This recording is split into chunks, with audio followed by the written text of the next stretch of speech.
नमस्कार, केम छो मेरे भाइयों, क्या हाल आपके। स्वागत है आपका अपने ही चैनल खबरी बाजार में, जहां मैं आपके लिए आरबीआई रेट कट के रिलेटेड एक अमेजिंग अपडेट लाया हूं, जिसके साथ मैं अपना ओवरव्यू भी शेयर करूंगा। और शुरू करते हैं बिना किसी बकचोदी। फरवरी में होगा आरबीआई रेट कट, क्या इन्फ्लेशन से मिलेगी राहत। रिजर्व बैंक ऑफ इंडिया के फरवरी 2025 मॉनेटरी पॉलिसी रिव्यू में रेट कट साइकिल शुरू होने की पूरी उम्मीदें हैं। इकोनॉमिक्स और रेटिंग्स एजेंसी का मानना है कि जीडीपी स्लोडाउन और नए गवर्नर संजय मल्होत्रा के आने के बाद मॉनेटरी पॉलिसी फ्लेक्सिबल बन सकती है। रिसेंट जीडीपी डेटा और इन्फ्लेशन ट्रेंड्स इस संभावना को और मजबूत करते हैं। जीडीपी ग्रोथ और चैलेंजेस को अब हम डिस्कस करते हैं।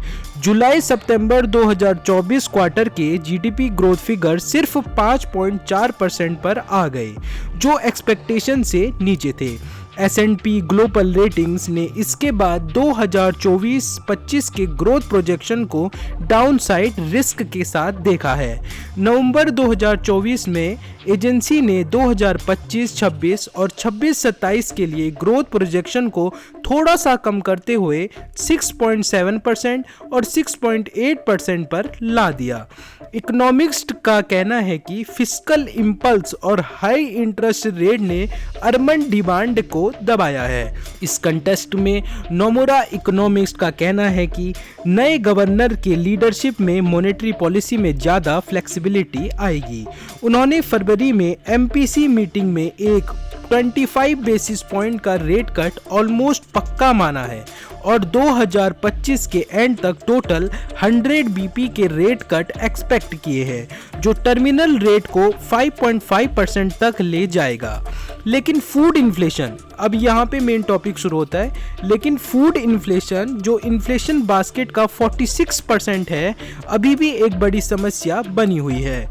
S&P ग्लोबल का कहना है कि वोलेटाइल और high food prices inflationary expectation बढ़ा रहे हैं, जो रेट कट के लिए चैलेंज बन सकता है।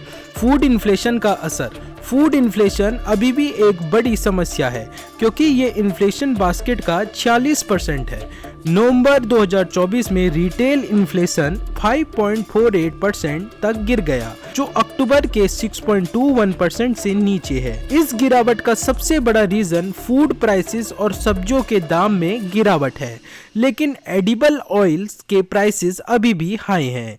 इंपोर्ट ड्यूटीज के बढ़ने की वजह से एडिबल ऑयल के दाम सितंबर में 13.28% तक बढ़ गए।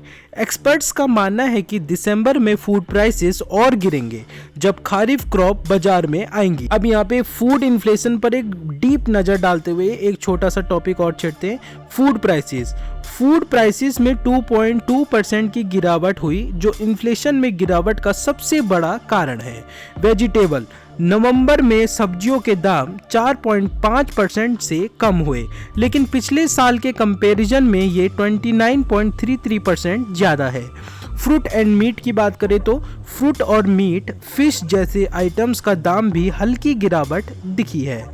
एडिबल ऑयल के प्राइसेस अभी भी हाई हैं। सितंबर में इंपोर्ट ड्यूटीज बढ़ने की वजह से ये दाम 3% मंथ ऑन मंथ और 13.28% ईयर ऑन ईयर बेसिस में रहे हैं, और ये बढ़ते रहे हैं, इसी बेसिस में बढ़ते रहे।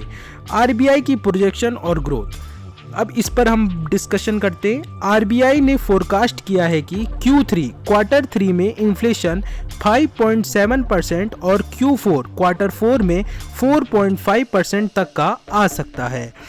पूरे साल का प्रोजेक्शन 4.8% है। साथ ही अक्टूबर 2024 का इंडस्ट्रियल प्रोडक्शन IIP 3.5% बढ़ा, जो बेहतर है, लेकिन अप्रैल अक्टूबर का ओवरऑल ग्रोथ 4% रहा। आगे क्या एक्सपेक्ट करें, मतलब अब इन सब चीज़ों से हम क्या एक्सपेक्ट कर सकते हैं। ग्लोबल एनर्जी प्राइसेस और फूड इन्फ्लेशन के ट्रेंड पॉलिसी डिसीजन को शेप करेंगे। नए गवर्नर के अंडर आरबीआई की अगले कदम पर पूरी नज़र बनी हुई है। फरवरी का एमपीसी रिव्यू इन्फ्लेशन और ग्रोथ के बीच का बैलेंस बनाने की कोशिश करेगा। अब देखना होगा कि रेट कट से आम आदमी को कितनी राहत मिलती है। तो दोस्तों, इससे हम यहीं पर आए कि फूड इन्फ्लेशन एक बहुत बड़ा कारण बन रहा है, जो हमारी जीडीपी, आरबीआई रेट कट, इन सब में मतलब हावी पड़ सकता है।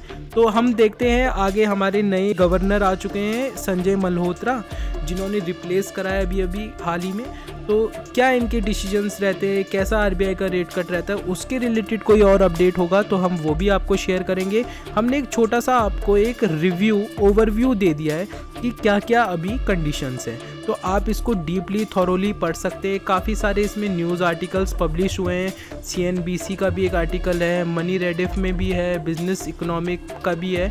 तो मैंने बस इसको एक समअप दिया है, आप लोग इसको पढ़ सकते हैं और जान सकते हैं कि MPC क्या कहना चाह रहा है।